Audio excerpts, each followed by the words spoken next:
thunderstorm warning for East Central Frio County, West Central Atascosa County, until 2 p.m. Central Daylight Time.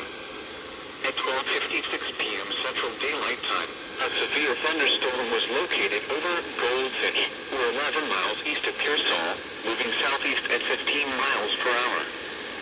Hazard, 60 miles per hour wind gusts and $half-size hail. Source, radar indicated. Impact, hail damage to vehicles is expected.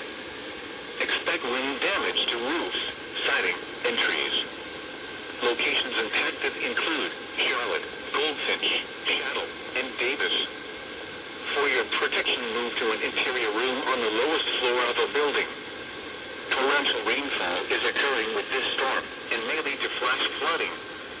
Do not drive your vehicle through flooded roadways.